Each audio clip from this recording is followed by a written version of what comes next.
Okay, it says we're live. Okay. Good morning, everyone.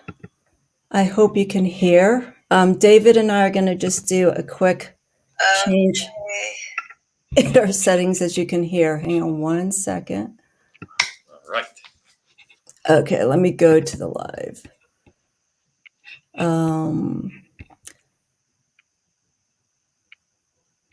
There we go. Okay, so I'm muted. So am I. Okay. All right, everyone. Welcome. Good morning. My name's Amy. This is David Lacopo.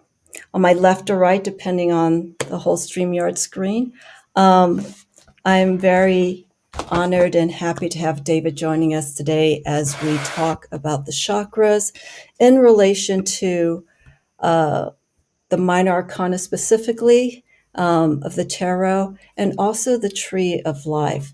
I decided to do this discussion after going back to a deck that I've been working with that emphasizes the chakras and realizing how powerful these 7 points of energy that we all have can be for our practice, any form of spiritual practice, for grounding, for healing, and also how we can use the tool of the tarot for extra specific information to help us in certain areas that could be blocked, areas that need to be released, every energy points that need to have space.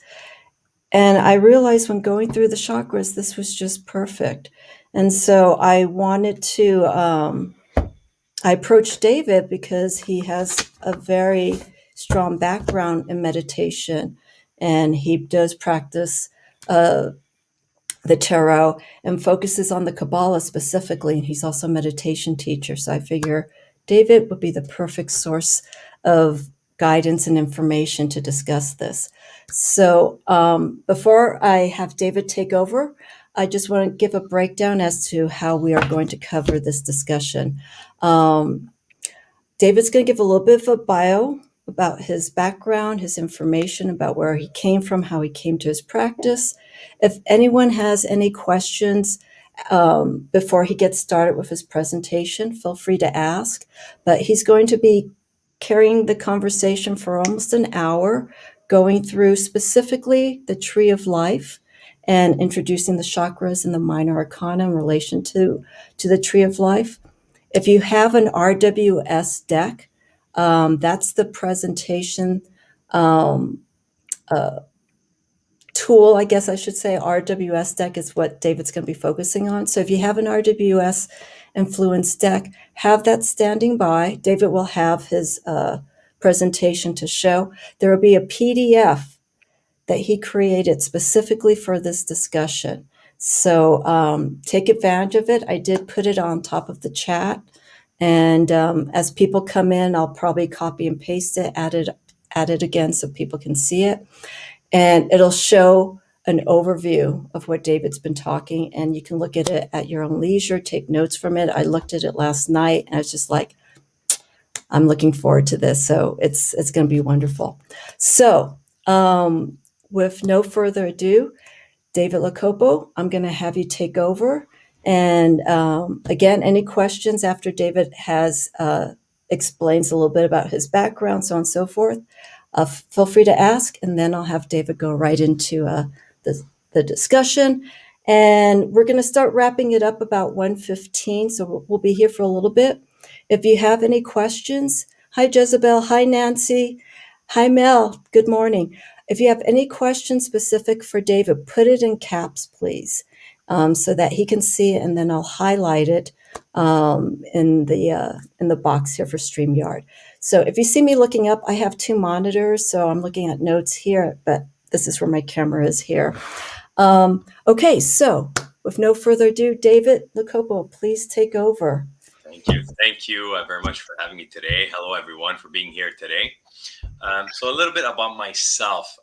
So actually, my spiritual journey began when I was actually 9 years old, a very long time ago. I was 9 years old, and I experienced a very dark experience known as the dark night of the soul.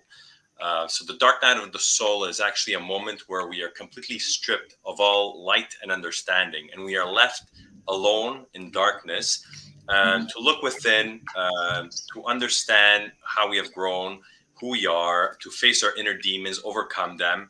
It's sort of a trial God puts us through to as a cleanse, so we can then receive knowledge and wisdom and grow further on our spiritual growth. I experienced this as a child. I was 9 years old, so I didn't have much of inner demons to overcome, but it was more of just a cleanse to prepare me for the beginning of my spiritual journey. So I had this very dark experience that lasted a week. So I remember I would cry every single night. During the day, I would always have these flashes of what happened the night before, and I would always find myself as if I was lost in the universe, lost in space, in complete darkness. I was all by myself, away from my family and friends, and the only thought in my mind is that forever and ever nothingness, just complete nothingness. Life goes on, and there's just nothing left. And I would get this feeling that I was away from Earth, where my family and friends were, and their life was continuing on, but I was completely taken away from that, just to be by myself for eternity, alone in just darkness. So that completely terrified me. So that this chapter, this experience lasted an entire week. But I remember after that 7th day, I woke up in the morning, and that's the first time there was an angel sitting by my side. And I looked at the angel, and the angel was holding this golden, sort of a light sphere. And she lowered this light upon my head. And as she lowered this light on my head, my mind filled with sort of these divine knowledge, this understanding, this wisdom. And it was all just fraction of understanding that I would start receiving about the soul, about life on earth, about the universe, and our entire evolution. So this continued every single day from that point on. And as I got older, then these experiences started getting less frequent. So maybe every week or every month, but they always continued.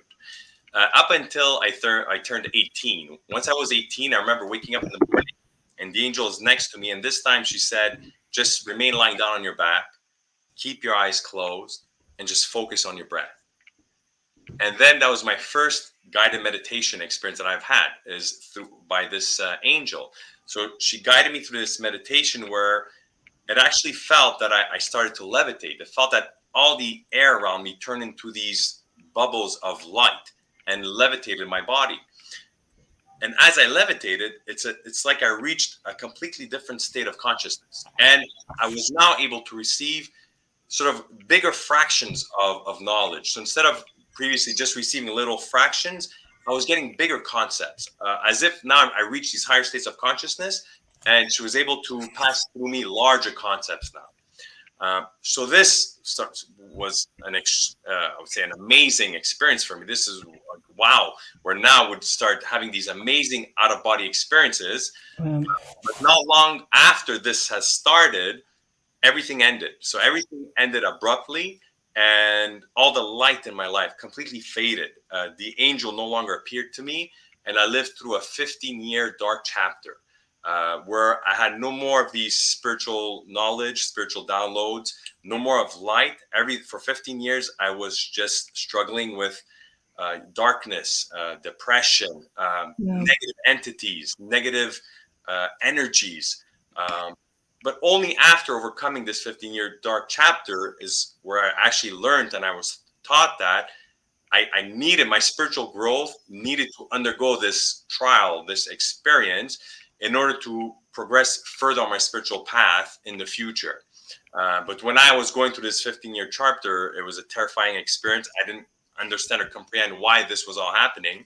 I just remember in what year was in 2012, I think I was 33 years old. That's actually in 2009 is when I couldn't handle all this darkness anymore, and I started studying the Bible. So the only thing I could have remembered, how can I bring this light, what can bring back the angel, the light, the only thing I thought of was the Bible. I'm very religious. I come from a religious background. So I remember my wife bought me a Bible, and I just spent every single day studying the Bible, studying, trying to understand it, and really understand every single lesson that the Bible was trying to teach, rather than just reading it as, a historical book of stories. They're not just real stories. There's powerful lessons in the Bible that will teach us and help us elevate our state of consciousness. So I remember from 2009 to 2012, just studying the Bible, making an oath with God to live in righteousness with the fear of God.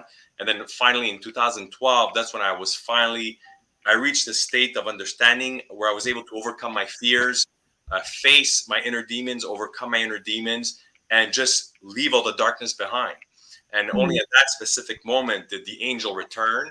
And it's as if I completed, my trial of darkness. And now the angel returned and told me, now we're able to continue your lesson in light.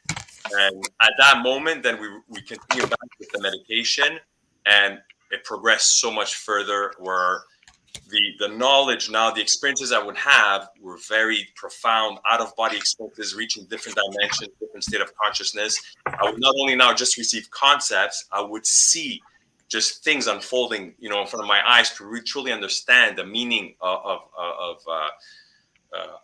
how can I say, symbolism, and the growth, the experience in the soul. So these experiences became very powerful. But I remember reaching 2014, I was 35 years old, and so much frustration started setting in, simply because all these experiences since I was a child were all random. I was never able to just call the angels, I have a couple of questions, let's meet, I want to talk about it. I had no way to reach out to the spiritual realm. They would just pick me up when it was time and give me this knowledge or these experiences. In 2014, I started having so much frustration because there was so much understanding I needed to have. There was too many things I was confused about, and I wasn't receiving any, experiences or any communication with the spiritual realm. But one of the websites where I would purchase a lot of crystals from, they happened to have an online contest. I won this contest, and I get the prize in the mail. No idea what the prize was. Opened the box, and it was my very first tarot deck. I had no interest in tarot. Again, growing up, tarot had a lot of bad, misconceptions. It's evil. Don't touch it. You don't use that. You're accessing the negative forces. That's all I knew of tarot. So I won. I get this tarot deck in the mail. I remember it was the Guardian Angel Tarot deck by Doreen Virtue and Radley Valentine. So I got this deck, and I'm like, I don't want nothing to do with tarot. I took it. I threw it in a drawer for 2 weeks, and I just kept remaining frustrated because I had no more spiritual experiences happening. And 2 weeks after, the angel returned and says, you've been complaining for so many months. We send you a tool that you can actually communicate with us at will to open this channel of communication, and you're not using it. So I was like, what are you talking about? Tarot has to do with that. Tarot is to predict the future. I don't want nothing to do with it. So that was sort of, a kick in the back to say, there's so much misconception of tarot, and it's such a powerful tool for personal development and spiritual growth. And once I had this aha moment, I know one of my first calling that I had was I started organizing these festivals to break the misconceptions of tarot. And I know I had Mary Kay Greer and Rachel Pollack come down. I had these international festivals in Montreal. So I held these in 2018, 2019. Then unfortunately with COVID 2020, I couldn't hold the festival. But because once I really understood the power of tarot, I really needed to get that out, to the mass, to the public, to say this, it's like your personal psychiatrist in your pocket. It's whenever you feel you need guidance, you need understanding, tarot will answer those specific questions for you. And I truly believe everyone should have had this insight on tarot, not just the misconception that it's only for fortune telling or divination. So that's why I really put together these huge festivals here in Montreal, Canada. And so that was fantastic. But before I launched my festival, the other thing that really kicked me to put this together was that up until 2018, I was 39 years old. From 9 to 2018, 9 to 39 years old, all my spiritual experiences were kept a secret from everyone. I've never shared any experiences, anything with everyone, because I thought most of the time I would think I was crazy, or people would just think I'm crazy. So I've always bottled everything in, suppressed a lot of energies. And unfortunately, I know in 2017, I had a complete emotional breakdown. my physical body wasn't able to withhold all this suppressed spiritual energy anymore. And I just, broke down, was hospitalized. Oh, wow. Yeah, it was a really traumatic event, really traumatic Wow. event. But from that moment on, I started first speaking up to my wife. She was the first person I really opened up to.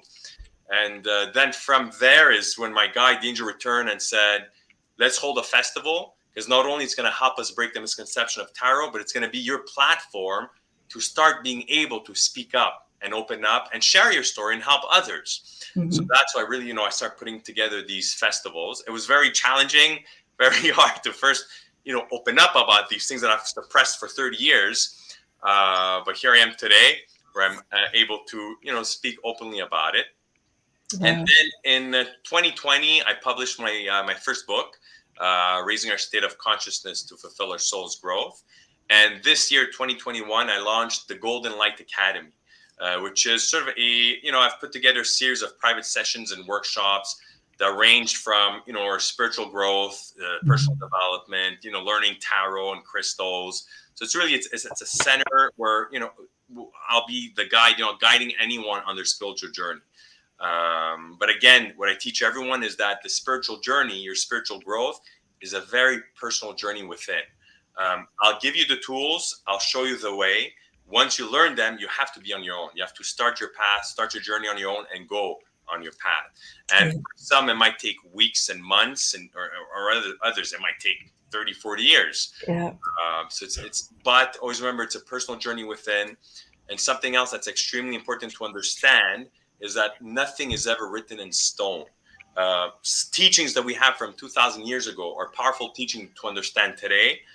It's good to know of them, but then we need to put everything aside, start our personal journey, connect with our higher self, and the teaching we each need to have will come through from our higher self, from our guide. They will give us the exact teachings and knowledge that we need. And it'll be completely different from one another. I can't draw, the path for you to reach enlightenment, and it'll work for everybody. I'll just show you how you can channel your higher self, but the final path will come from your higher self. Yeah, absolutely. I wanted to ask very quickly, during the time of just trying to piece together the experiences that you were going through, you mentioned the Bible. Did you look into yoga? Were you doing any kind of meditation, or were you just completely focused on the Bible and just trying to find that answer, guidance? Because, like I said, when that dark chapter began for 15 years, all the light sort of was stripped from me. So whenever I would try to access through meditation or through just anything, I would just become face to face with darkness and these negative entities. And so it's as if my access to the spiritual realm, the light, was blocked off. And I understand now, I needed to have all this experience with darkness because life is a balance of light and darkness. And we need to understand them. And then we need to understand that fear, which is all fed through darkness, it's an illusion. Once we fill ourselves with love, nothing can stop us anymore. And no matter how scary something may seem, no matter how dark, let's say an inner demon that we have, or something that a trauma that we've had, sometimes we suppress it and we become so scared to face it that it'll cause physical ailments on our physical body. But once we realize that fear is just an illusion, it just, every single experience in life is here to help us grow. Whether it's positive or negative, it's helping us grow. So we have to accept these experiences and love these experiences for having these experiences. We chose to be here on earth to have these physical experiences. So we need to open up to them. We need to rise them up to our consciousness, become aware of them once more, accept them, and then we're able to release them and be free of them. And that's how we bring through healing. So that's truly how, once you understand the power of love, how then just the darkness will always remain around us, but it'll no longer affect us. It'll no longer have a grasp on us. So then we're able to live our peaceful life, on our path of light, and, complete our life purpose. It sounds like you got a major, I can't think of the word right now. Like all your shadow work just came in. It's just like, you know what, David, here it is. You're going to face it right there and then. And granted, that's not the end of it. There things will come up that are still hidden, but you're at a point now that when challenges, any heaviness, anything of that energy comes in, you have the understanding, you have the strength, and you know how you can approach it. And so it's really important. This is the beauty of the chakras, because that affects us in the shadow realm and also in the light realm, and how we work with these blocks. So it's interesting to see this, because and to hear this, because it seems like people who go through the darkest point of their life, like you went through it numerous times, um, you shift, physically, of course, when you're really, really sick and your body's completely trying to purge whatever's out, and you start building yourself up and you start getting stronger, and you're at that moment where you're like, wow, everything feels light, everything is different. That's almost like a spiritual purge, what you went through, you know Mhm. and you're able to see things, and you're able to embrace what the experience that you had, and to move on from it. So it's incredible, and a lot of people have to go through hard trauma, Mhm. unfortunately, to really appreciate what it's like to come out of that situation. Right. So, and for you, sometimes it manifests physically. You have that breakdown, your ailments start coming up, but then you heal, you move on from it, and it's wonderful. Mhm. Power to you, David. Thank you. Does anyone have any questions? Gerald, thank you for joining. Lady K, hello. I'm going to share um, Gerald's question. He's of Tarot Stash. Um, Dark Night of Souls do that for us. It's a tower moment that leaves us better in the long run. Yeah, Exactly. totally agree. Um, I mentioned, and I'm going to have you take over. Anyone else who has questions, please let us know here. All for David, not for me. All for David. Um, we get the tower, we get the death card. Nothing to be scared of. It's actually a card that I embrace. If it shows up, it's like, oh, wonderful, change is coming. Mhm. Could be good, could be bad. So welcome those cards that show up. They're all guides. The swords, especially, because um, that's emphasizing, stuff that's blocked up here. Our question from Sabrina. So Correct. my experience lasted an entire week, so 7 days when I was 9 years old. And then, And then it was a 15-year chapter of just, I wouldn't call that the dark night of the soul. It was just more of it could be, but it was really, I was removed from all light and just to face it was a sort of an in-depth study of darkness. It was a 15-year, in-depth class on darkness, because it was very, extended and lasted such a long period of my life. Whereas where I was 9 years old, it felt as a tower moment, as a dark night of the soul, because you're stripped completely temporarily, and then you return. Whereas in the 15-year chapter, it's as if I knew there was something I had to learn and overcome and complete. It's like I was lost in a maze, and I knew there was something from it, and I just every step where I would turn, I would be faced with the darkness. I would turn away. I would run away. I would hide. And so I wasn't facing it. So it took 15 years because I was, turning the wrong direction instead of just facing it directly. So that's why I would probably maybe differentiate the 15-year from the dark night of the soul. do you feel there's a chance that that could come back again? Of course. Okay. Many of us will experience the dark night of the soul. Some will just have it for a day. Some can have it, for weeks. And some will also experience it several times throughout their life. Specifically, from our 30s to our 40s, we're actually learning from all the experiences we had from 9 to 30 years old. From 9 to 30, we undergo a lot of traumatic experiences, a lot of painful experiences. We suppress a lot. And every time we're suppressing, that's when we're actually creating our inner demons. because everything we're suppressing out of pain, out of fear. These things become our inner demons. From 30 to 40, if we do not take the time to start working on ourselves, to go deep within, to release these suppressed energies, and past our 40s, that's when we should be ready to, start our spiritual journey. If we're still blocked from suppressed emotions, and your time comes that your higher self is telling you you need to step on your spiritual path, you will undergo the dark night of the soul, because that will actually take everything away from you and just force you to face your suppressed traumas, experiences, whatever inner demons that you have deep within. You will be forced to to face them, understand them, so then you can overcome them and release yourself and heal yourself from them. I like I like the time frame that you mentioned, because I feel those times are very important. I feel for me, 30s to 40s, I won't say honestly, David, that I feel like I've had the dark night of the soul moment. I've had challenges, I've had losses, and one of the losses was very, very hard. But I've learned that I've had to move on. But I don't feel it was dark in the sense like the experience that you had. I know there's different ways that people can experience this darkness, but nothing as deep and as intense as yours. So I feel like and I honestly feel for the rest of my life, I will be experiencing this, different levels of this, but not so intense. And I'm fine with that. But from 30 to 40, I think for a lot of people in that age group, it is that turning point. You're not in your 20s anymore.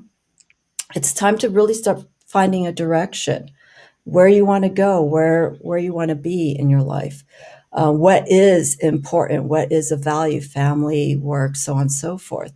It was around that time that I started my yoga practice, and I've been doing it now for almost 20 years, and that really helped me.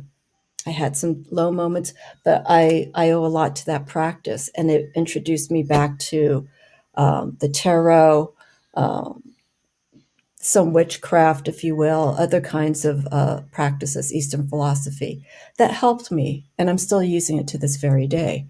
Um, I have Gerald's comment here. Exactly. So yeah, I read that. So it's exactly that. Like when I was going through my 15-year, my dark chapter, I was sort of shown the path. I was running away from it because it was just too terrifying. It was very dense. But it's exactly that. It'll show you the path. You have to decide to walk on your path. It will be painful. It will be it will be scary. But trust, have faith, have love. Love will get you through anything. And the most important thing is that it will all allow you to grow spiritually. You have to be open for it, don't be like stuck and just like, it's dark, it's dark, it's dark, it's dark. Well, do something about it. Make those shifts. I'm going to put up one other comment, and then I'm going to have you get started on your presentation. Yes, I think I also saw another question Yeah, on the I think Christian. it's this one here.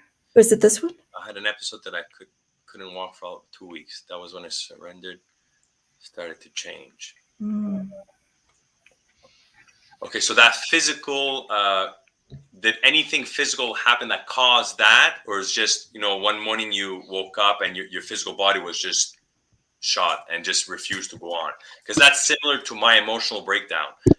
After spending I don't know how many, over 20 years of suppressing all my spiritual experiences, my physical body, it can't, at a certain point, it cannot hold all these energies. Spiritual energies are very high vibrational, they're very powerful. My body completely broke down, and it took me, I think, 6 months to recover. So it will cause a lot of physical ailments.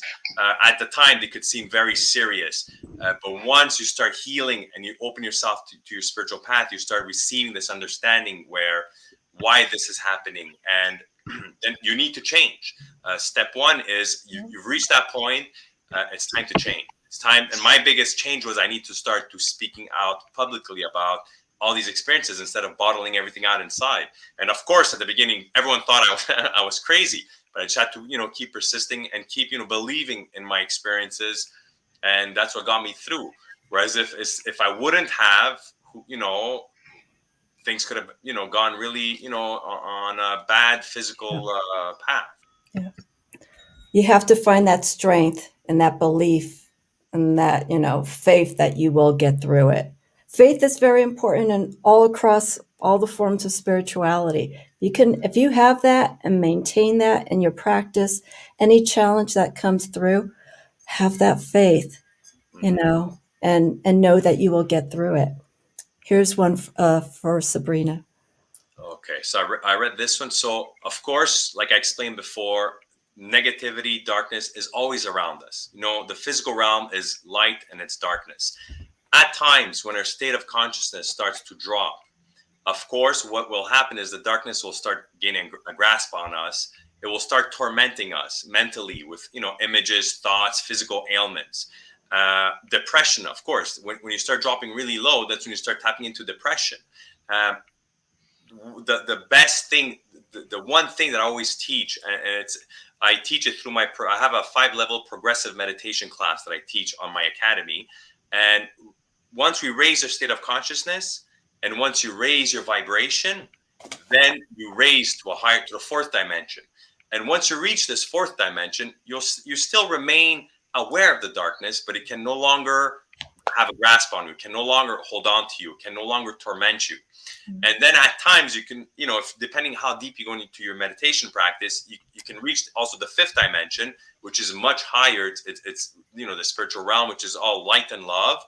At that level, you are no longer aware of the darkness, but our physical body cannot always remain at that high vibrational dimension.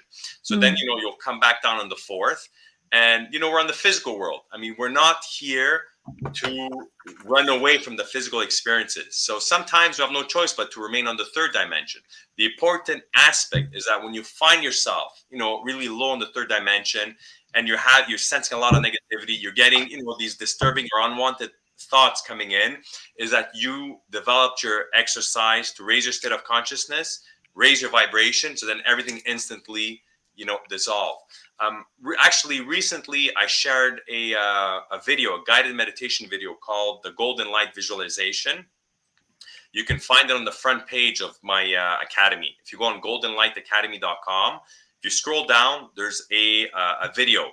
It's a 10-minute guided meditation where I teach you how to do a golden light visualization that will, with time, the more that you keep practicing it, you'll then be able to instantly raise your vibration. So it'll quickly shed and cut away all of these negative attachments, negative energies, any stress, anxiety, and most of all, fears. It'll instantly dissipate all our fears. So that's something available for free on my website.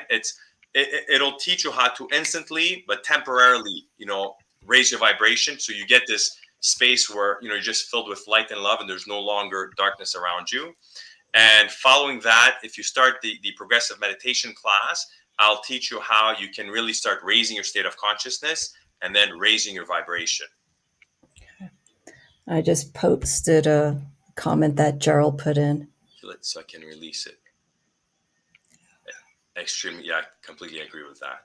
Yeah, it's just again, when you find that strength, nothing will scare you, nothing will hold you back. Mm-hmm. And you'll have that courage to, face any challenges that go on. Because also regarding that, even though I am where I am today, during the 15-year dark chapter, there's always this, this powerful dark shadow or these, negative entities that were tormenting me. Today, when I find myself, coming to the 3rd dimension, they always come. Sometimes I'll see them pop, and they'll always try to tempt or to try and, tempt me or create fear within me. But once you've overcome them once, and you have this power and you've accessed this light and love, this beautiful energy source, the fear is no longer sparked within, and you just let it move past you and just keep going further. So it's important to really don't run away from it out of fear. You need to start understanding, do the work that you need to understand it and to be empowered with light and love. So when it does come or it comes back in the future, you're able to deal with it and just move past it without it bringing you back down again. Exactly. Okay. You ready for your presentation? Yes, let's go to the Thank you presentation. everyone for the questions and getting some clarity on David's experience and how it can be applied for your experiences and to move on. So David's going to take over the platform from here on end. Um, I'll be watching. I'll be watching the chat for questions, but I like David just to kind of roll with this presentation. But if there is something that you really need to have David answer, put it in caps and I'll just pop it right in there. And I don't want him to deviate too far from his presentation because there's quite a bit to cover. But I'll have him give a quick answer to it. And then we'll start wrapping it up like around 1:15-ish for any questions. So let me double check anything else that may have shown up here. Um, let's see. Share. I'm sharing the screen. Do you see my share screen? Oh, I have to do this. Ah, There there we you go. go. Perfect. Um, Are there any okay. other questions before we begin? There is one that Gerald asked. Oh, that's the Oh, one I had seen. Yes. okay. So, yeah, I do consider myself Christian, but I honestly, I do not relate anymore to any specific religion. My truly belief is that there's, divine light and love. We are all part of this divine light and love, no matter what religion we are from.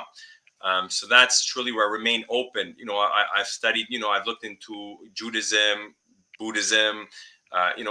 So I'm open to all of these religions because every religion, there's a powerful teaching, something that you will learn from it. But you must then remain open to just, channel your higher self.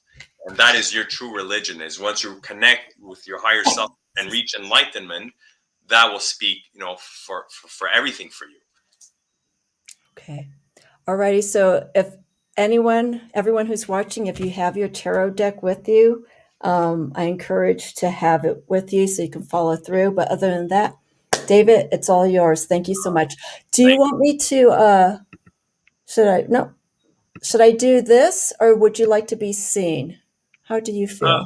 We could do it full screen. Okay. I think that'll be Alrighty. so there'll be a higher resolution. Perfect. Okay. Oh, All so right, David. thank you. So You're just before welcome. we begin, just to give talk a little bit about the chakras. So I mean, I usually work with the chakras in three different ways.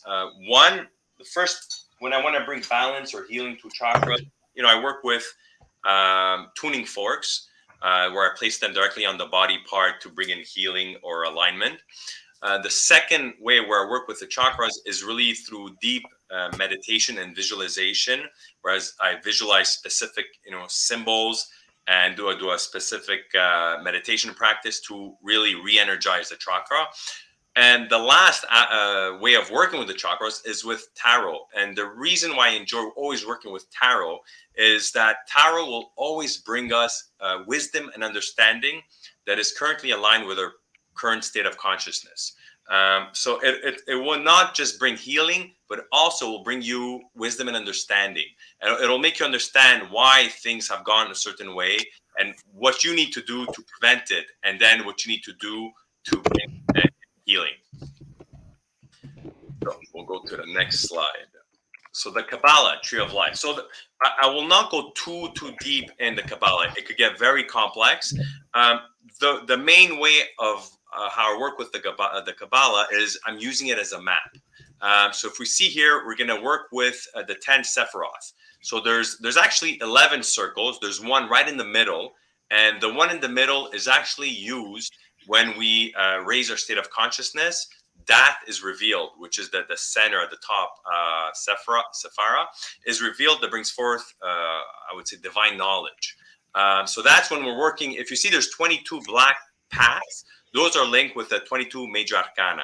So when we want to raise our state of consciousness, those are the path we are working with.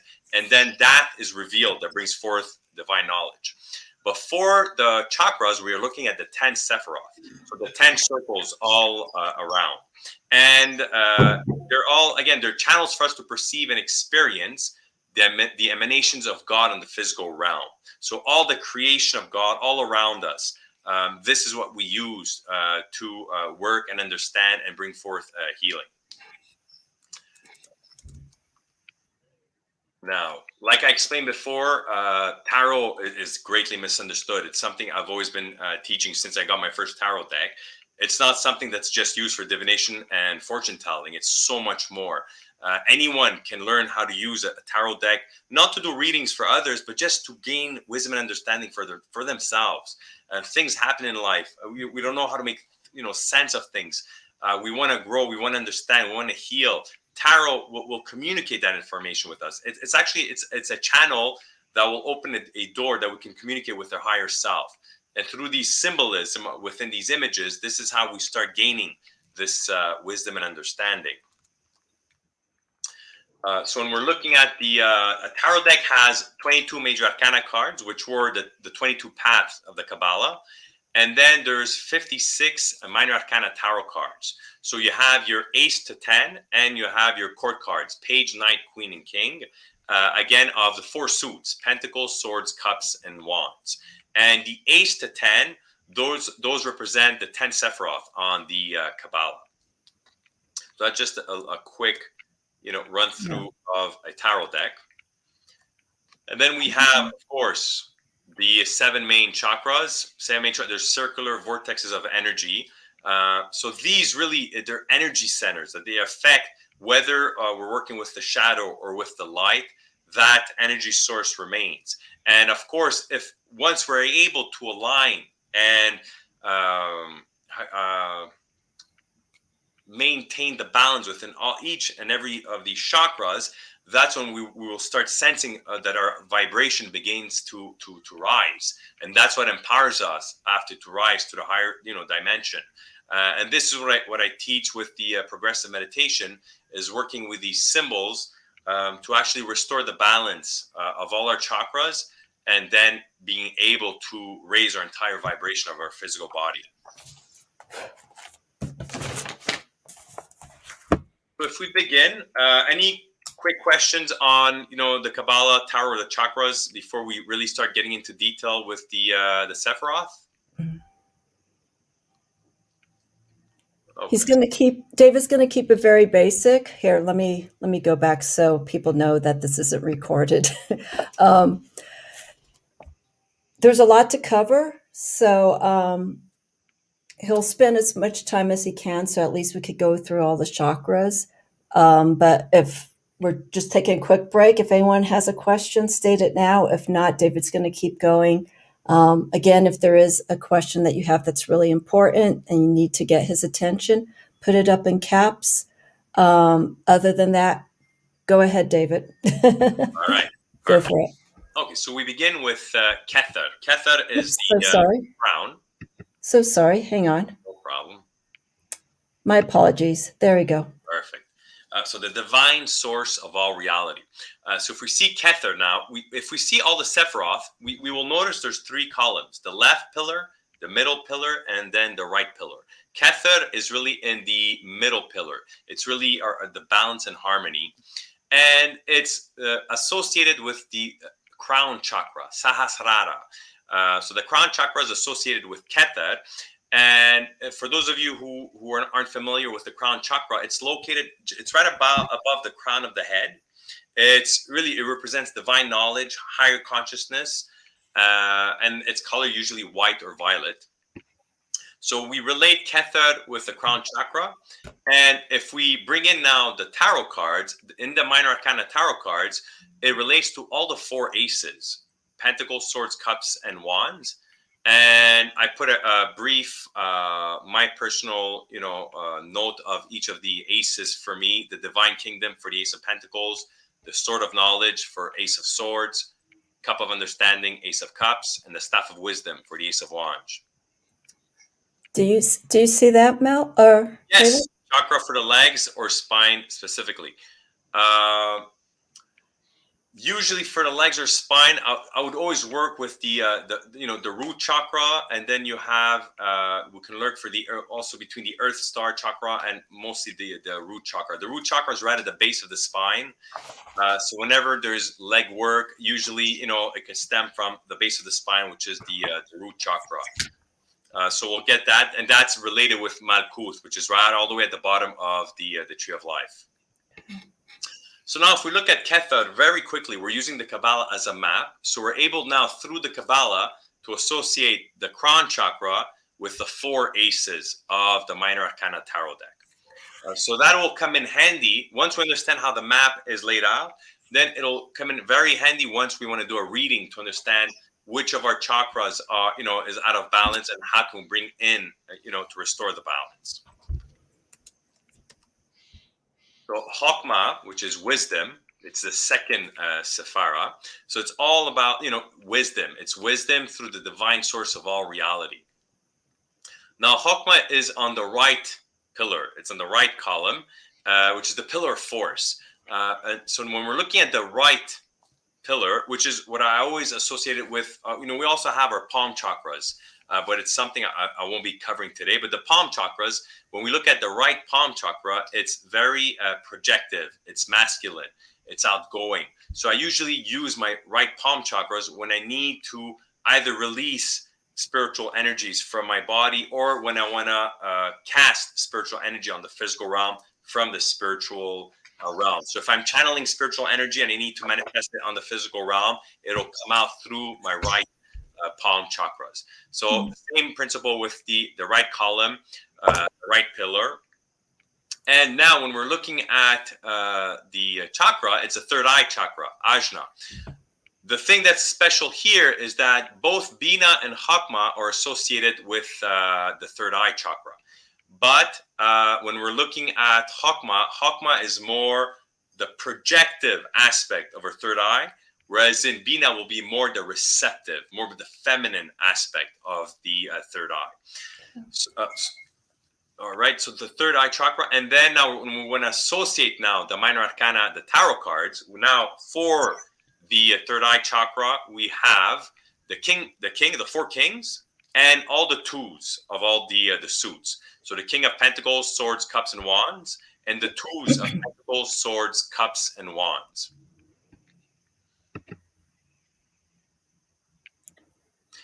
So I got a question left-handed. From my aspect, no. I would say no. From my personal experience, I mean, being right-handed for also the healings I've done for others, that's always the map that I followed, whether you're left-handed or right-handed.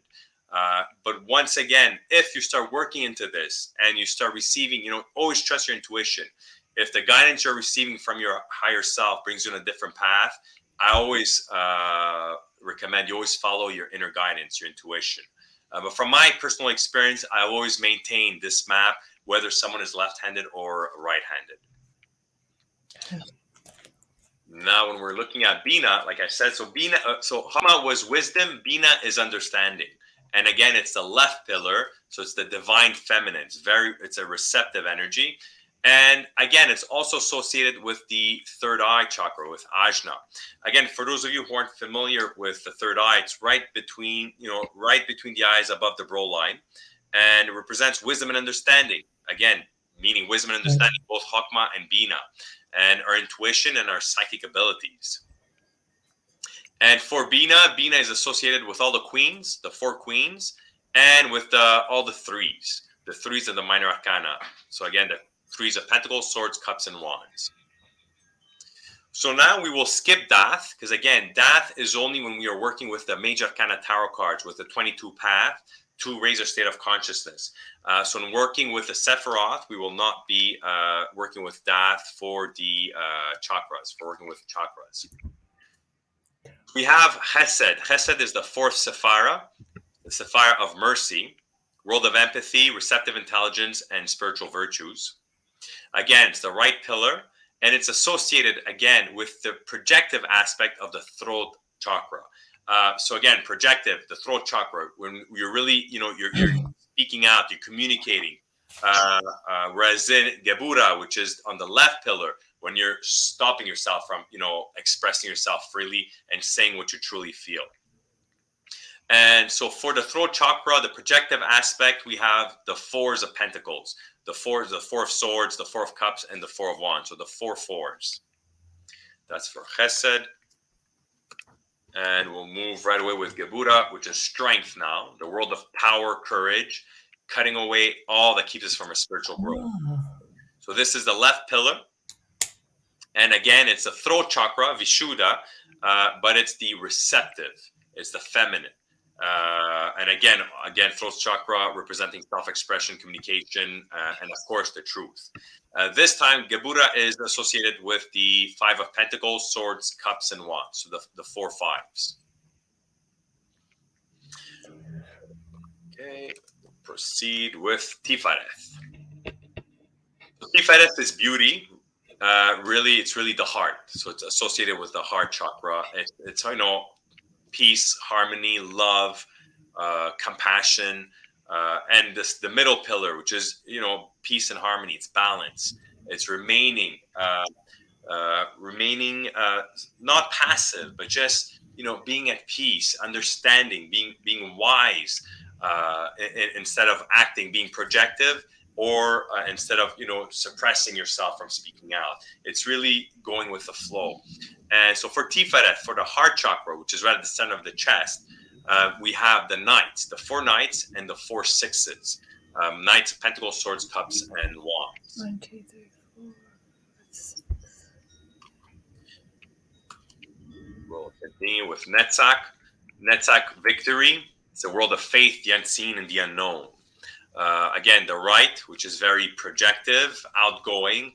And so this is the projective force of the solar plexus chakra, Manipura. So that's usually located 2 to 3 inches above the navel. It's our confidence, it's our willpower, it's our independence.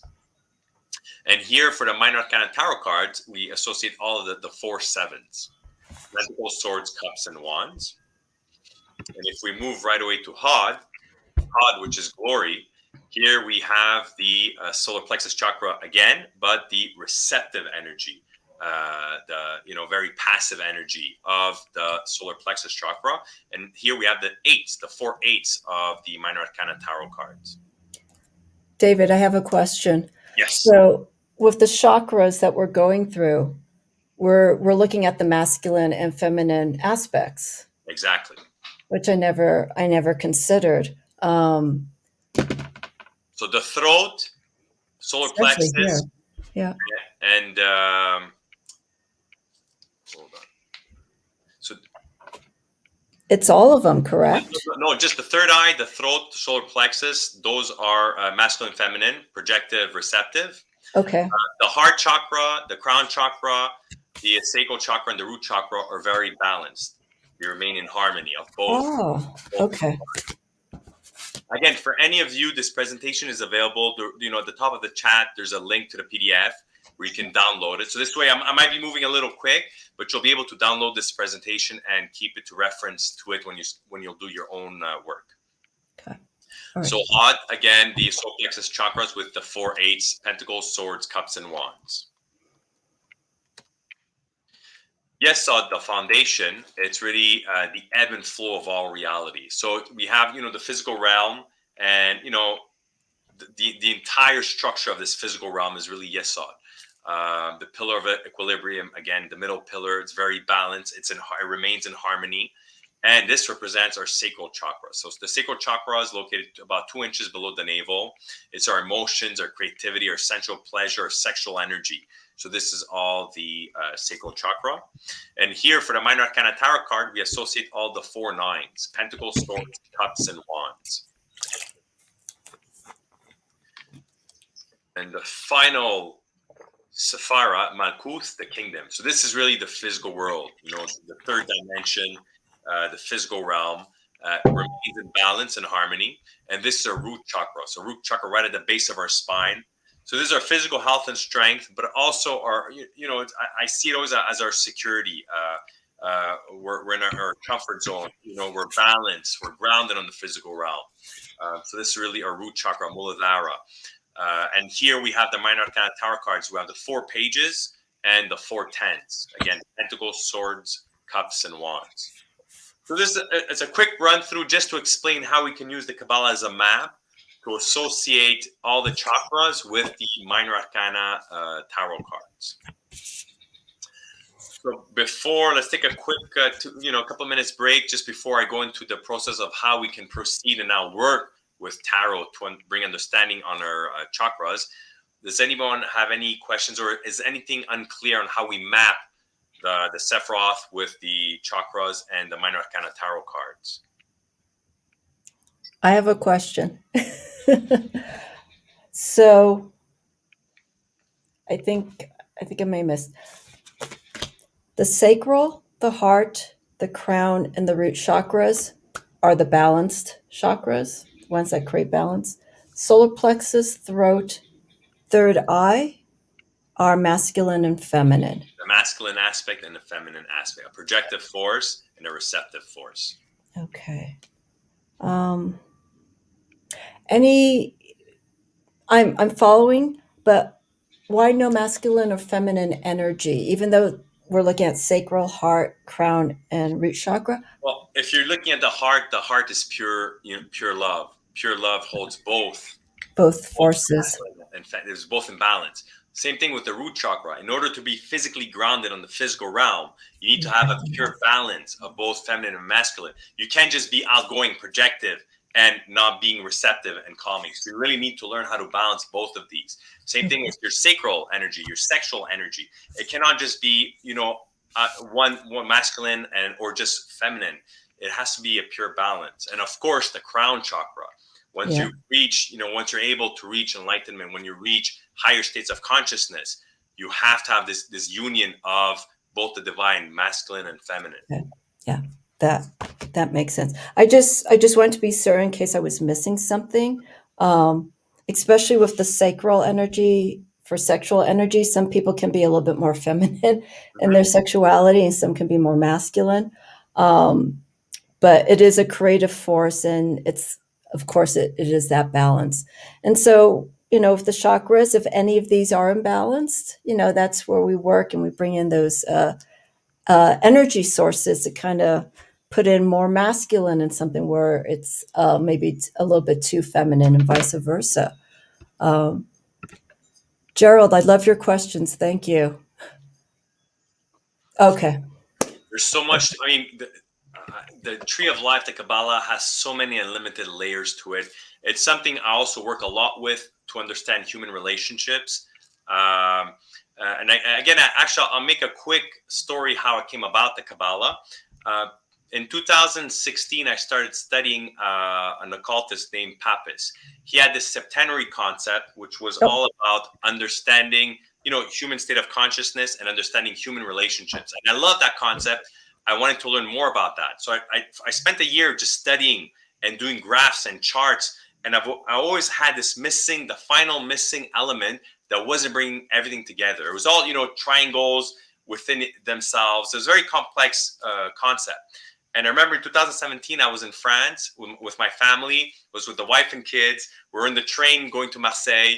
And, I took a piece of paper and I spent an hour again getting back into this concept of drawing. And I couldn't find what's the missing number because the final aspect wasn't complete. And then I put everything away because I was just getting frustrated. And the next morning I woke up and my angel, she appeared again. And the angel said, "Why are you so caught up with Pappas's concept? This concept was given to Pappas for his personal spiritual growth. The human state of consciousness has greatly evolved since, and this is no longer valid. This is why you won't find an answer through this concept." And that's when in 2017, I was shown the map of the Kabbalah.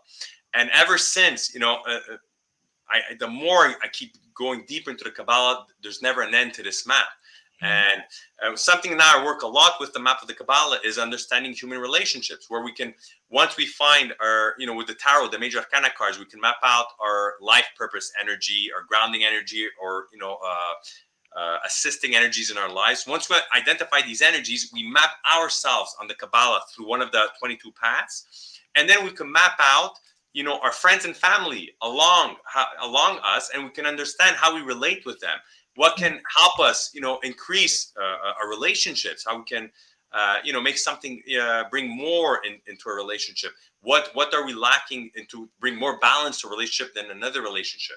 So it's really fascinating. It's an incredible thing. I teach workshops also on this. But like I said, once you start working with the Kabbalah and you invest yourself in it, you'll find your own layer of how you can map out, your own personal growth with this, and how you're going to start learning how to use it for your own personal life, your own personal purpose. Yeah. It's interesting. The tree of life is almost the astrology of spirituality in that sense, where there's no planets, even though there's planets and signs associated.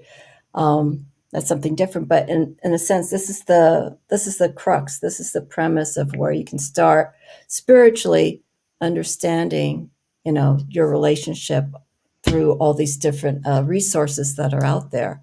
So it's very malleable in a sense that you can apply the tarot and other systems into this, which is wonderful. And the magical aspect of the Kabbalah is that it forever grows upwards. It never ends. So basically, this Kabbalah, it represents our current state of consciousness. So we all hold a different state of consciousness. Once I raise my state of consciousness, so once I manifest a personal experience with each of these 22 paths, so each of these 22 lines, that which is at the top center is revealed. Once that is revealed, it'll bring forth divine knowledge, and our state of consciousness will rise. And now, what was once Keter, all the way at the top, Keter transforms into Malkuth, and the whole tree grows upwards again. And now we find ourselves in a new state of consciousness. And if we have a completely new perspective on life, and if we desire to rise once more, we can just remanifest again once more a personal experience with each of these 22 paths, and then we keep climbing the tree, and we keep climbing, and it's a never-ending magical tree. And you'll start seeing how powerful these shifts of consciousness are. It completely alters your whole perspective on life and reality. Wow. I can't say anything more after that. It's there. Any other questions, everyone? Please feel free. Okay, I think we're diving into now the tarot. All righty, here we go. But, again, the Kabbalah can be very complex, but when we use it as a map, we can simplify it. We could bring a lot of simplicity because, of course, we always want our practice to be simple. If something becomes too complicated, you lose your focus, you lose, the energy, and, it's not optimal. So we always need to simplify. So how I bring, to bring about not only how to restore our chakras, but to bring about wisdom and understanding that is aligned with our personal state of consciousness. That's how we work with tarot. So the way I would, I recommend how we go about this is we remove all the 22 major arcanas from your tarot deck. So all you want to have in your tarot deck is the Ace to 10 cards and court cards for all the 4 suits.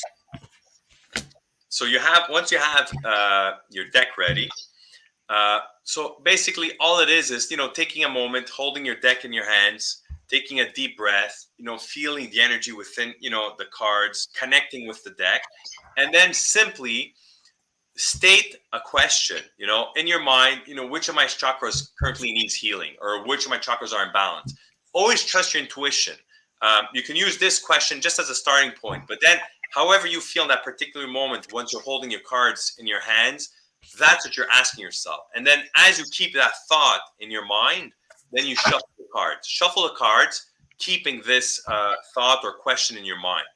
And then as you shuffle your cards, once you're ready, you pick a card. And for example, if I'll do a quick example.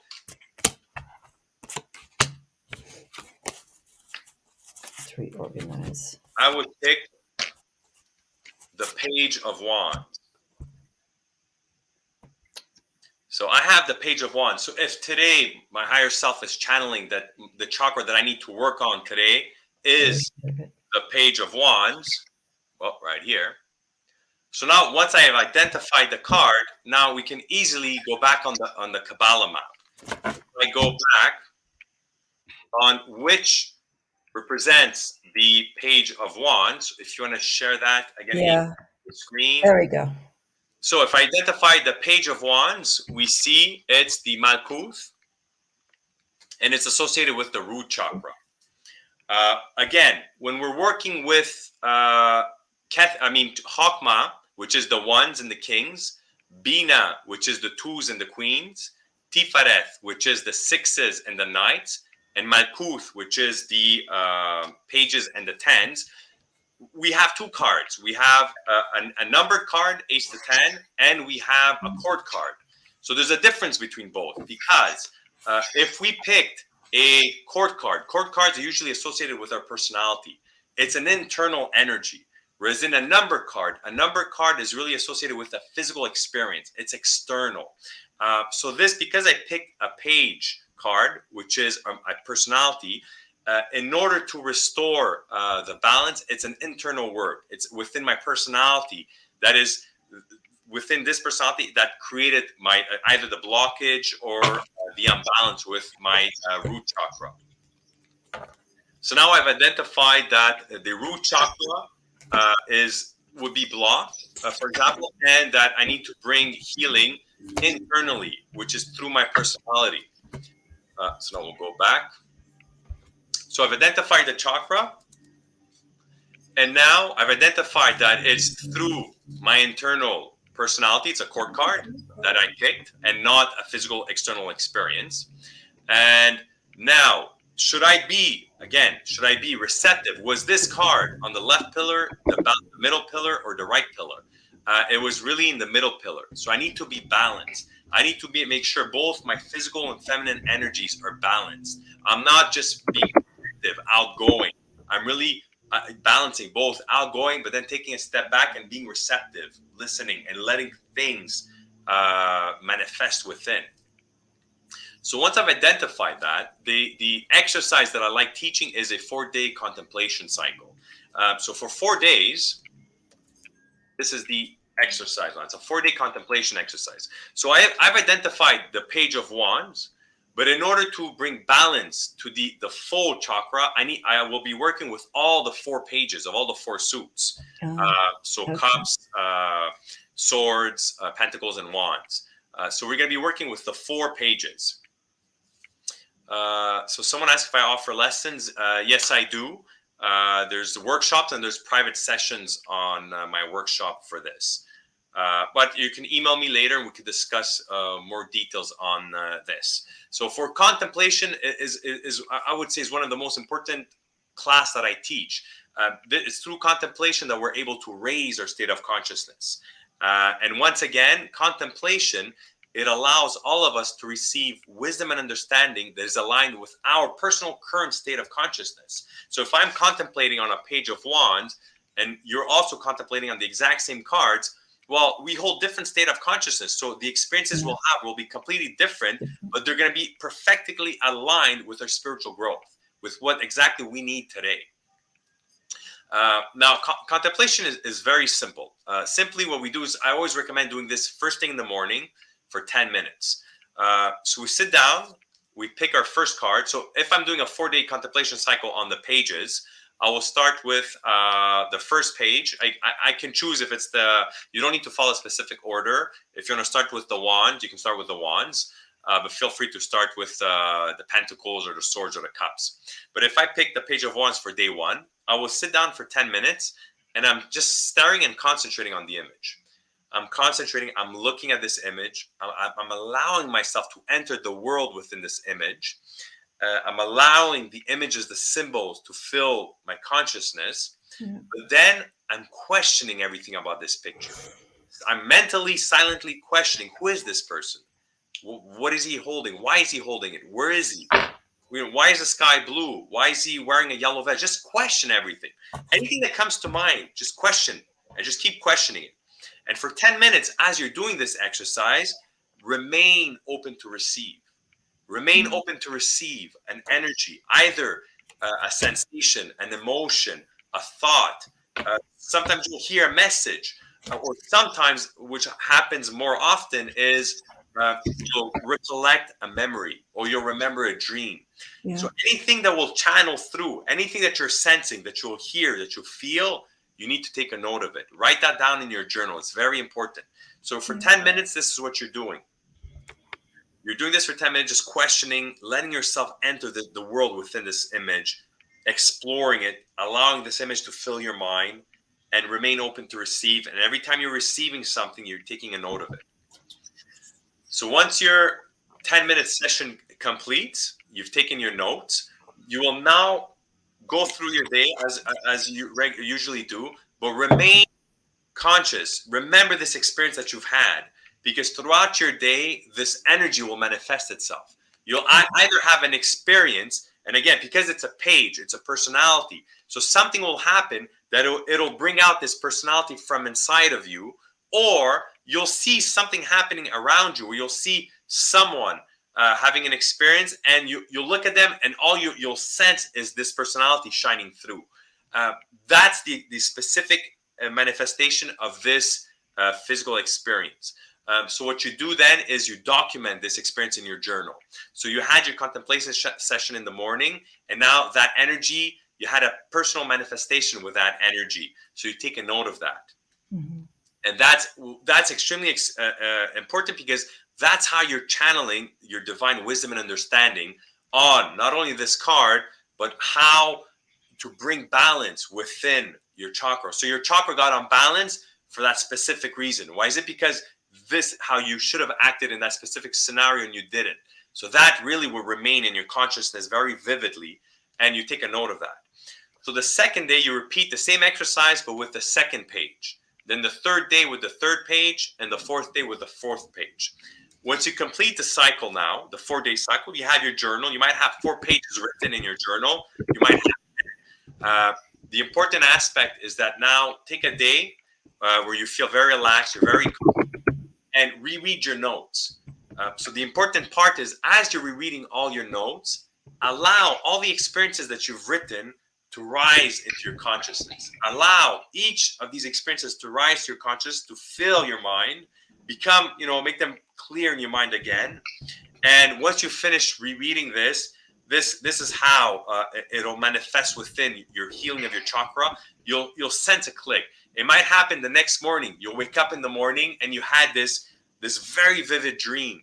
And that's something also that's very important, is that when you wake up in the morning, you might have these very incredible dreams, or you're remembering things from the past.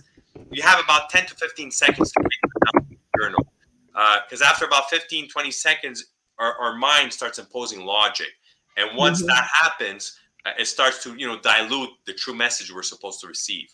So you take note of your contemplation session, you take note of the physical experience that happens throughout the day. When you wake up in the morning, if there's something vivid in your mind, you take note of it. And once you reread all your notes that you had after your 4 days, if you still wake up the next day and you have something else that's very vivid, you take a note in your journal. And that concludes your personal way of restoring balance to your chakra, which will be completely different to anyone else, because it's aligned with your personal current state of consciousness. Correct. It's interesting. Let me go back here. It's interesting because when I first started the tarot, I'm not going to go on a long tangent. That's the only way I could connect to the arcanum. I had to literally throw myself, smell, taste, whatever what was going on. Even the body temperature of the person felt warm or cold. You need to develop that personal relationship. Yeah. And a trick that also helps how to connect and to manifest these personal experiences is replicate the pose of that tarot card. So sometimes I'll find myself for 10 minutes. It's like a yoga pose. Hold that pose for 10 minutes. And you just looking at the card, hold it, and then you close your eyes and you feel that you enter the image now. So if you're staring at the image, memorize that pose, then close your eyes, replicate that pose, and in your, try and vision it's you within that card and you're holding that pose. Yeah. And feel, and then what you're doing is replicate the sensations within that card. I'm sensing the wind blowing with my, blowing my hair, sensing the wind. It's cloudy. You really reenact this whole scene, and that's how you really connect. Develop a powerful connection with the cards, and that is the only way how I teach tarot is really. It's good to read the books. The books will give you a good basic understanding, but you need to have that personal experience with each of the cards. Yeah. So then when you're doing a reading and that card comes out, again, it's aligned with your personal state of consciousness. It's aligned with your personal experiences, and you'll be better able to understand the symbolism for that specific reading. Yeah, it's interesting too when people look at, especially in the court cards, because there are so many depictions now with the Arcana, with the modern decks. You know, some people like, oh, that reminds me of my father. You know, the attributes of it, and then that can also trigger some issues that you may have with that particular person, good or bad. It's like, what's the issue here? You know, how you can delve it. And then, of course, you could bring in the chakras and how to work with those conflicting energies, you know, so that you can be more open and release it and not have that feeling indifferent about a situation or feeling different about a situation. Okay, continue onward. Okay, so just to finalize, so I picked the Page of Wands. If I go back, Oh. If I would have picked, instead of the Page of Wands, the Ten of Wands, the Page of Wands was more, what caused the blockage within my chakra was my personal, my personality, the way I was internally. If it was a Ten of Wands, it would have been more a related experience that caused the blockage within. So you would have seen I would have done my 4 day of contemplation on the tens, the experiences would have been much more grand. I had to look at the bigger picture of what is happening rather than just looking at a specific person. How is that person reacting? Instead of being internal, it's something happening externally. Really? When you're doing ace to 10 cards, because it's an external physical experience, just have a mindset of you're looking at the big picture. It could be a grand scenario happening in front of you. It can involve 10, 20 people around you to really bring through the energy. Whereas in a court card is usually related to just one person. Look within, and that's where the energy relies. Yeah, agree. So bring back. So that completes. It's fairly simple. Once you understand the map of the Kabbalah, shuffling is a very personal experience. See, I'm giving you just a suggestion. You have to feel comfortable with your way of shuffling. The only aspect I feel really strongly about is as you're shuffling, have your intention set. Focus on your intention as you're shuffling, and then draw your card. And make sure the Major Arcana cards are removed from the deck if you would like to identify the chakra. How about for the middle pillar? I know not to just quickly, the Major Arcana. How can we work with those energies? The Major Arcana, it does not relate to the physical body. Does not relate to the. So you have the Sephiroth, which is the Minor Arcana, is really the physical body. Think of the Major Arcana as our state of consciousness. So it's a state of consciousness channeled by our higher self. Mm-hmm. So every path does not lie. It does not associate with the columns. Okay. So there's 22 divine energies that form the structure of human consciousness. Each of these 22 divine energies is associated with a path in the Kabbalah, a Major Arcana tarot card, and a letter of the Hebrew alphabet. So, for example, if I pick the Fool, if I'm working on my state of consciousness, I'm working with the Fool, it'll be on the Kabbalah, it'll be the first path all the way at the top, going from Keter to Chokmah. So that will be where the Fool relies. And once I complete a personal experience with all these 22 energies, that's where Dath is revealed, bringing forth divine knowledge, and I'm then able to rise higher in my state of consciousness and rise to a higher tree. Right. But it's only specific archetypes of the Major Arcana, obviously. Would the full Major Arcana somehow fit in with all 22 in a different realm? No. When working with the our state of consciousness, each 22 Major Arcana tarot cards are mapped on the Kabbalah. There's 22 Major Arcana cards, there's 22 paths. So they're each mapped on one of the 22 paths. Okay. I've wanted to have, and we can potentially do this on a separate discussion. I've wanted to have a video specifically on the Tree of Life in relation to the tarot. Mm-hmm. So this is a wonderful start, because at least we could start bringing in the chakras and introducing it with the minor arcana. But overall, I would love to have a really a breakdown of sorts. And I know you offer this on your site, correct? Yes. Specifically with the Tree of Life, to go more in depth. But this is wonderful. This would be a great way to start getting your feet wet and understand the chakras. I asked David to keep this very simple and very basic, because for a lot of people it is a lot of information. It is for me, because I'm not versed in the Tree of Life, so that's why I'm asking the questions the way that I am. I know there's the major arcana, there's the planets, there's the sign, the minor arcana, but I'm not sure of the relationship and how they all fit. So that's why I want to at least start this, bring this out to the open. Nancy, you're welcome. This Oh, is, thank you very much. yeah, and also I'm going to put here Mel's comment too. There's a lot to learn. We're really appreciative Thank you. of what you have to share with us. Any questions? Any questions? We're still good with time. So if you have any questions, please come in. Um, here's here's a that is a good one on the number associations in the Kabbalah. Meaning numerology.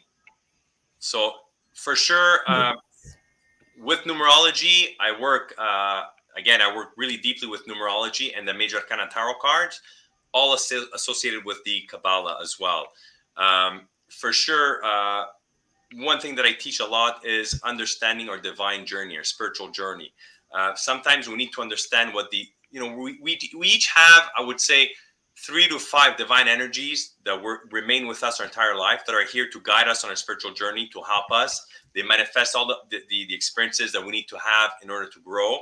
And if we start looking back in our lives, you'll see that sometimes we're stuck in cycles. And if you really want to understand your life path and understand why things are happening and how we need to understand, we need to really identify through numerology. We identify what's our life purpose card, what's our our grounding energy, what's our assisting energies, and then every year we have lessons we need to overcome. What's our yearly lesson? Really, and these are powerful energies, and each of these energies, again, they're all associated with each of the major arcana tarot cards, and again with each path of the Kabbalah.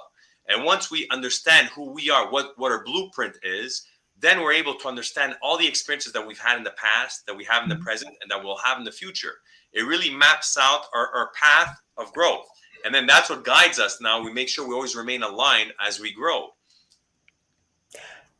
Would numerology of the Kabbalah versus, finding your life path, versus the numerology when it comes to, adding your birth date, all that information, would the meanings be similar or would they be different? So, okay, so let's say we have tarot, we have the Kabbalah. These are all spiritual tools that I work with.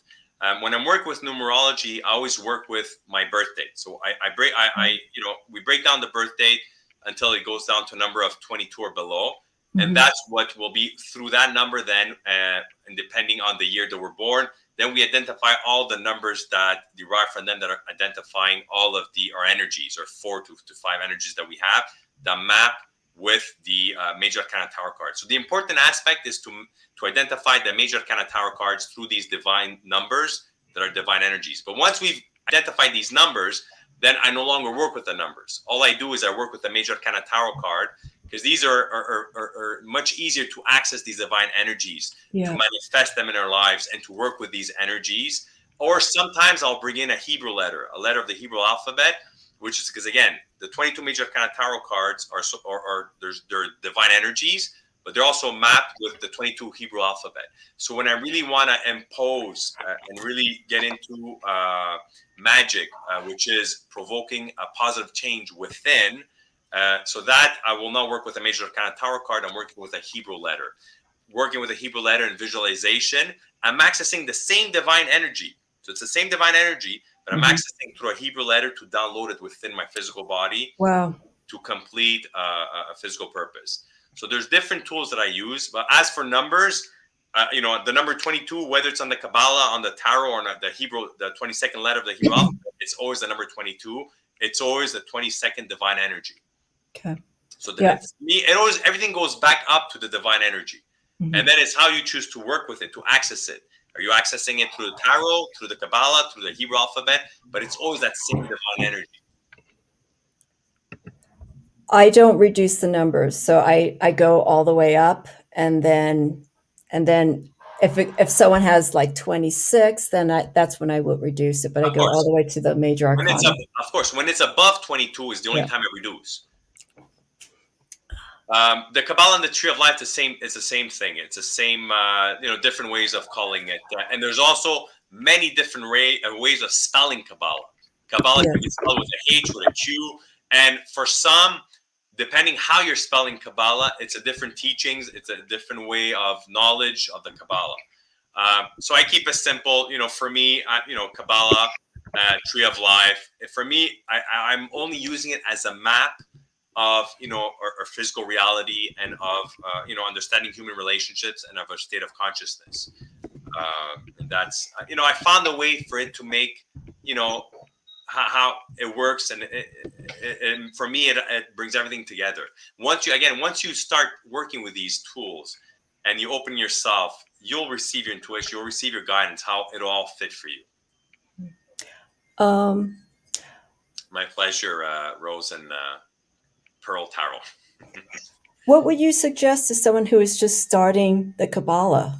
I guess everything that you just said, but Before getting into Kabbalah, the number one thing I would suggest is first learn the tarot. Work with tarot first. really, Understand tarot, because if you're only working with Kabbalah, now you're getting really deep into Judaism, and you're contemplating on mantras, on the names, on the path, which is a very deep practice that might take a lot of time. It'll take a lot more effort, so it might be more complicated to approach. Tarot, because there's images, there's symbolism, it's easier for us to relate to them. And I find we can access the divine energies, more direct to the purpose we'd like to complete. And then once we understand tarot, then it's very easy to use the Kabbalah as a map to start making sense of the world around us. you have a reference. Exactly. You have a reference point. When you approached the Kabbalah, was it like this? It was the Kabbalah. So, like I said, when the Kabbalah was first shown to me, it was just to use it as a map, and I already had the knowledge of tarot. So it's very easy for me to once I learned that, it's just focus on the 22 major arcana tarot cards, align them, and then you start to understand how one relates with the other, and just everything falls into place, everything makes sense. But if I didn't have that understanding of the major arcana tarot card, I would have been lost, because then I'll be working with these really deep Judaism concept, with the Hebrew alphabet, and it's much more difficult way of using it after making use of it on our day-to-day life. Would you pursue a continued journey with the Kabbalah? Would you go deeper, or do you feel this is where? Now I think this is perfect, because for me, the ultimate goal of the Kabbalah was understanding the 22 divine energies. Once I gain access of these 22 divine energies and I have understood them, then the extra step I took was to tap into the Hebrew alphabet to have a different way of working with these divine energies. But once you gain that understanding of the divine energies, at the moment, I will not pursue further on the Kabbalah, because I find the divine energies just, they form my whole structure of my understanding and my growth, and how it can help and guide others. In the future, it might change. In the future, I might have to go deeper to, uncover some other stuff. Of course, if I want to get more deeper into working with, the angelic realms. At the moment, I work with the four main archangels: Raphael, Michael, Gabriel, and Uriel. But if I want to go much deeper into working with the angelic realm, so I might have to start going deeper into the Kabbalah to understand, the worlds, the dimensions, and all. When you were talking about the spirit presence, the angel that came to you during your dark night, was it one of the four angels? No. Or was it? No. It's like, hi, I'm here, David. This is my name. Yeah, this is the thing. This is what I love, because with our practice, it becomes a Pandora's box. One thing opens another, and you find what works for you. Exactly. And for some people, they want to go only as far as the tarot. Other people, they want to bring in, mixed resources into their practice to further expand. And that's why here, the chakras work really good for me because I can bring it in with the tarot. You can also use this for reference, the Beyond Lemuria deck that I've been working with, Which just is visually. Oracle deck. That's a Yeah. gorgeous deck, and it works. Some don't like working with tarot. It's you can work with an Oracle deck, and you shuffle the Oracle deck, and again, just focus on your intention, focus on your question as you shuffle, and then the energy will come out. You contemplate on that energy, and always remain open to receive. Mm-hmm. And as you allow yourself and trust your intuition, trust what you're receiving, because if you start doubting, if you're receiving a message or an emotion or an energy and you start doubting it, you're telling your higher self you're scared and back away. So things are just going to start fading away again. And then you have to restart the work again. Trust in what you're receiving. Open yourself up. Be filled with love. And sometimes you have to declare, speak openly to your higher self. Please speak to me louder. Speak to me clearer. Send me more powerful messages. I'm ready to receive. I'm not afraid. And you'll see how amazingly things will amplify. Yeah. And you state that you are ready, and the universe opens up. Yeah. Be devoted to the change that you really want to start doing within yourself. Be dedicated. And when we do readings, I hint, it's entirely up to you how you want to pursue the guidance that you're receiving. You can take this energy in whatever way, shape, or form you want. Ultimately, it's the outcome that comes based on your actions and your thoughts, so on and so forth. So it is very important. That's why I feel with some people, when they do a spiritual practice, they come in with expectations, and you can't have that. Mm-hmm. You got to throw that away. I just I'm not going to say take a chance, just go with it. Okay. Any apprehensions, like what David was mentioning, will hold you back. But if you can acknowledge that moment, work through it, continue moving forward, and you look at the structure of the tree of life from all the way the crown chakra all the way to the root. It's a cycle. The tarot, it's a cycle. All these tools involves a process of growth, release, death, and coming back again. We go through this all the time. So I kind of get like, do it. Trust that. I like your enthusiasm, David, because you've gone through the experience, and you've come out of it. And David's the result of, being receptive and, taking punches that came through, but going forward.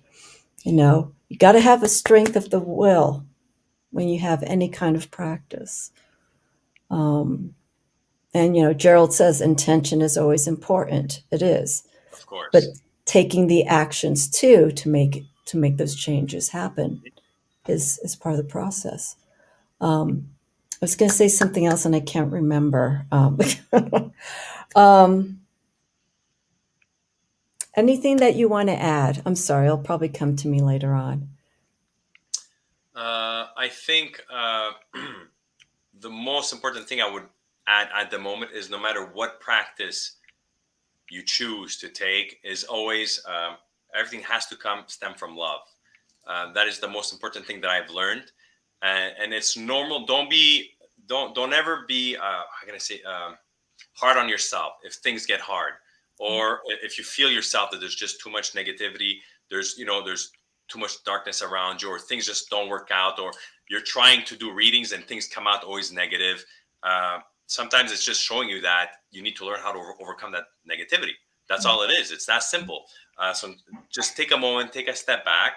And I highly recommend everyone, if you practice that visualization that I share on the golden light, that would instantly help you learn how you can quickly dissipate all the fears that we have. And once you take that out of the way, it's easier to just sit down now and just have a clear mind. okay, let's try this out. Sometimes when we want to try something new, it can be, scary or intimidating. But once the fear is out of the way, and we just have, okay, love and trust and our will to go through with it, things just fall into place naturally. So allow that natural flow to happen. Don't be resistant, and don't do something if in the back of your mind you feel obligated to do it, or you have fear inside forcing you to do something.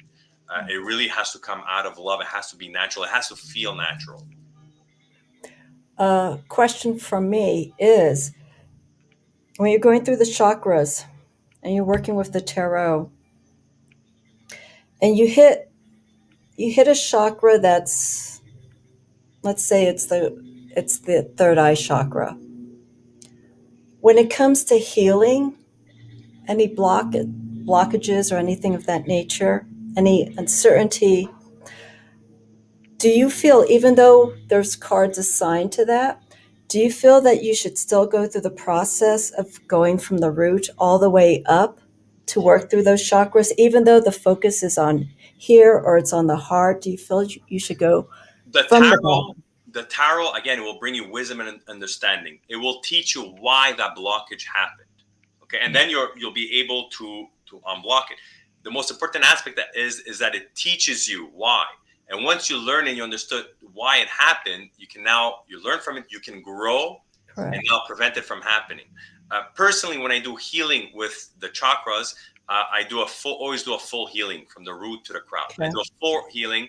I do a 20-minute or a 30-minute progressive meditation that goes through all my chakras and bring healing and balance across all of them, because that's how I feel really balanced. But sometimes it's good to do a healing, but you're not going to learn what's causing it. How can I grow and prevent this from happening and become better, and understanding more on the chakras? Then that's where the messages will be channeled through the tarot. So that's how you need tarot to learn and to grow, to understand. Correct. When I'm doing healing on myself, it's really a meditation practice, either a 20-minute or a 30-minute progressive meditation, and I heal them. Like, again, that doesn't bring you the knowledge of why this happened, how it happened, what you have to do to get past it so it doesn't happen again. Okay. Okay. Yeah. Because I mentioned to you last month I had an issue with the throat chakra, and I pulled another card from the Beyond Lemuria deck without going to the tarot, and it related to the solar plexus. So, in combination of those two chakras, we have all those other energy forces that, even though they didn't get pulled or they didn't show up in this particular reading, that's why I want to address to you is, should I just go from the basis? Should I go back to the root and just work from there to open up those other chakras to get to those points? Mm-hmm.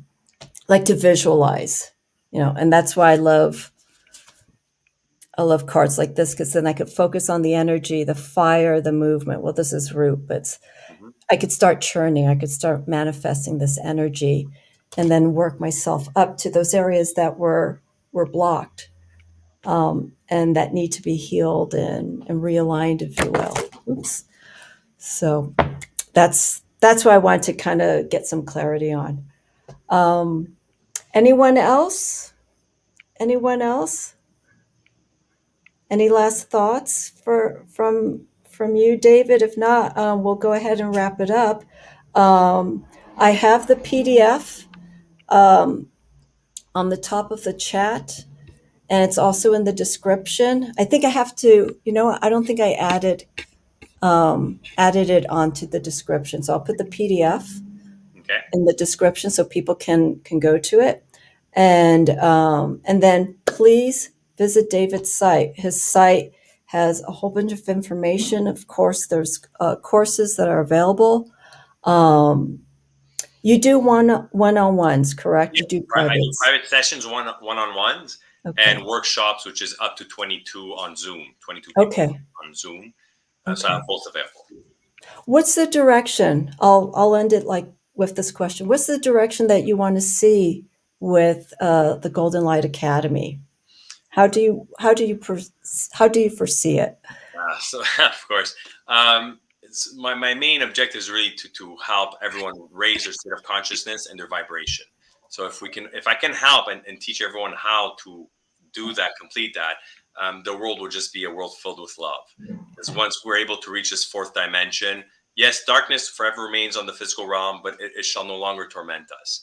And something else that I do as well is I teach a lot meditation to children. I teach in elementary schools, children how to meditate with crystals, with the Tibetan singing bowls, just breathing techniques, just to start teaching them. And I also teach them the golden light visualization to help them, just to calm down, especially kids 7 to 9. They undergo this chapter of their life where they're very open to the spiritual realm. They're very open to these energies and things happening around them.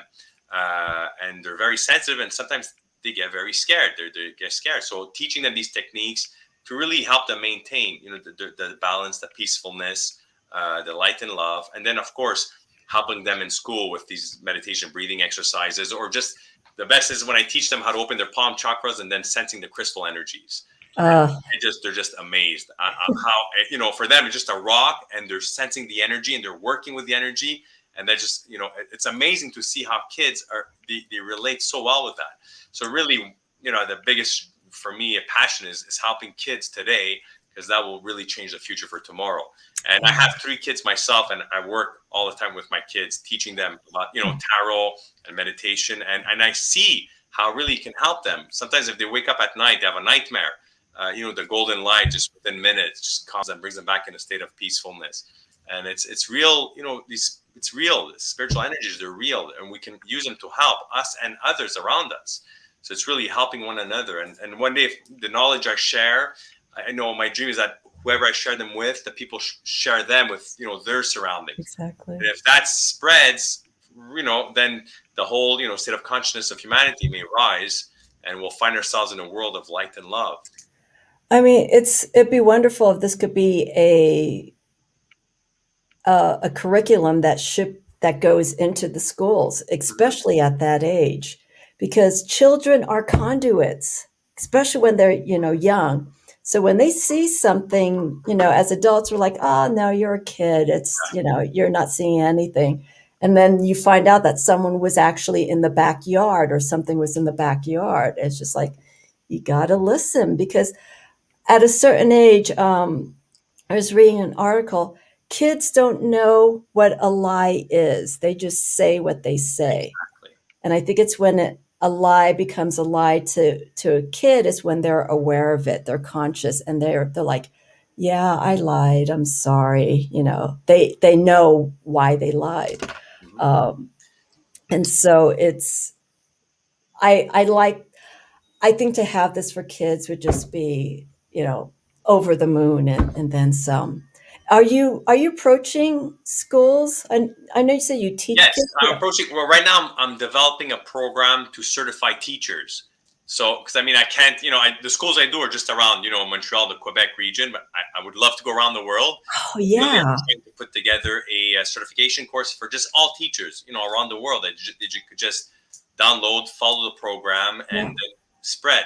But just something I want to share was an incredible experience I had at a first grade class. I had about 20 students, first grade, and we're finishing up our meditation practice. I usually do a 45-minute session, and we're just contemplating for 5 minutes on temperance. So everybody's sitting quiet. We're just contemplating on the temperance card, which is the 14th Major Arcana tarot card. And then just one boy just stands up and he just shouts and he says, he's like almost panicking. See, I see something on her forehead. And if we know temperance, hold on, I'll grab temperance quickly. Temperance is, if we see on her forehead, she has sort of like a crown. Yeah. So on my mind is like, okay, he sees the crown, and it's for some reason he senses the energy of the crown. But then he shouts, it's an eye. The eye is opening. The eye is opening.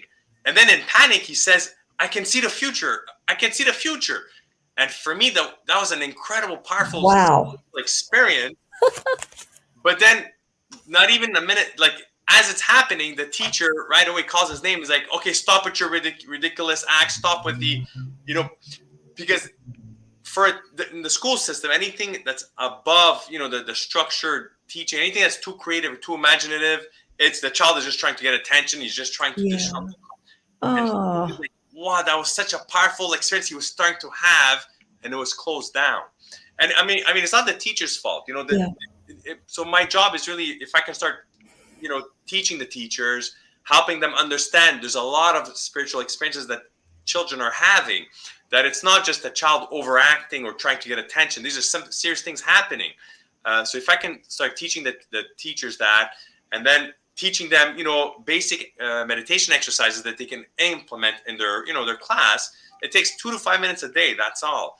Mm-hmm. And so that can really empower the children. And it's also a form of self-awareness and realizing certain things. And I'm also thinking, when a child experiences something like that, if there is an issue going on at home, I don't know if they would be aware that maybe they are working on it, because you're still growing, you're still maturing emotionally, physically, spiritually. But I'm wondering, at a young age, if an individual can actually take care. I don't know if that's even possible, because they're still maturing. Does that make sense, David? Yes, of course. I mean, with time, I've developed special programs for children to work with tarot, to develop their creativity and imagination. But also, when sometimes you can tell a child is struggling with something. Sometimes there's this deep inside fear that they have within, or there's just something bothering them. Usually, always working with the Major Arcana tarot card, they will be able to, just by going through the cards, identify, okay, I really don't like that card. So that will stem that divine energy is not sitting well with them in their personal life today. And then once you understand what that energy is, you can start working with the child to help them understand it, and then heal from it and grow past that. Mm-hmm. Have you introduced the chakras, or is that just for the kids, or is that too much? For kids, not yet. Okay. At the moment, it's crystals. They're really attached to the crystal energies, to the Tibetan singing bowl. The sound really affects them deeply. The sound of the bowl, just basic breathing exercises, and the golden light visualization as well. I haven't tapped into the chakras yet for them, because I think that's more of a mature aspect of. I agree. Yeah. That you start tapping into that to, adjust and balance. I agree. Just after I said that, it's like, I think maybe they're just not there yet. Maybe when they're in their young adult years, they could start working with that. I agree, Gerald. Exactly. It's been stated for many decades, children are the future, even our generation, but we have a lot of work, and it's a lot of struggle. We have a lot of hoops that we keep going in and out of to try to make a change. And then we have a large power source that comes in and just, not tramples it, but just sort of, holds back this energy from people like you, David, myself, everyone else who are readers, who are trying to make a change for people to see things differently. It's a lot of work, and it's hard, because you also start feeling after a while, I'm sharing this information and no one's really making these changes. You can't be hard on yourself. It's not you, it's the collective. So the best that we can do is just that. Keep sending out our messages, keep having guests like yourself to share their experiences, and know that there is a future and how you want to approach it, and have that faith, belief, trust, and will that you can move through this. It's so important. I'll be a broken record to the day that I pass away, and I'll still state that. Things, we have a certain amount of time that we're placed on this planet. Do the best that you can to make these changes, and it's up to you, again, if you want to be receptive or open to it. Yes, Nancy. Children, we should be looking back as an adult. Let's look back at the kids to learn from. Let's go back to being that kid. Let's forget being an adult with the responsibilities. You have 3 boys, is it? 2 boys and a girl. Okay. And it's amazing how many times I find myself just mind blown, that I find myself in moments where my son will tell me something, and it just will make so much sense. It would teach me so much growth Yes. that I wouldn't be able to find that anywhere else. Kids sometimes they have this knowing, this knowledge, and they'll just bluntly tell you, they'll bluntly say it, and then you stop. That's exactly what I've been looking for. Yeah, it's incredible. And wow, it's like you said, they're old souls. They carry this energy. They chose to come here because they're bringing more knowledge than what we have. Yeah. Yeah. And I think they're also in a different plane. They're in a different existence, and has nothing to do with age. They're experiencing something completely different, like we did when we were younger. Of And course. so it's definitely fascinating. I have no kids, but I like being around kids for the fact because it reminds me of where I came from, and to be light and to be open, and sometimes to be dumb, not mentally dumb, but just like not knowing and experiencing something different and questioning that experience, or that what you don't understand, so that you can sort of, figure it out yourself. Anything else? Because I have to let David go. Any last thoughts? I wish I could give you a big hug right now, David. This was so wonderful. This was so wonderful. It's fine. Please, any questions for David? All the information's in the description. Send him an email saying thanks. He's on Instagram. I put the link there. Email him directly for any further questions. Thank you so much, Amy, for having me. You're welcome, David. I'd like to have you back. Of course. Let's see where we can go from here, and we'll work something out with the schedule, and we'll do something again. Thank you, Nancy. Thank you, Gerald. Thank you. Oh, let me scroll up. Yeah, Rose and Pearl Tarot, Woolly Hermit. I think that was most of it. I don't want to hold Scott Scorpio Moon. Thank you, Ange. Thank you, Sabrina. Thank you. Everyone else, thank you, Lady K. Have a wonderful week. Keep in touch. Appreciate the support for David, for me, showcasing great advisors and guidance like David on my channel. Thank you, everyone. Have a wonderful week, and I will see you again soon. Thank you again. David, hang tight, okay?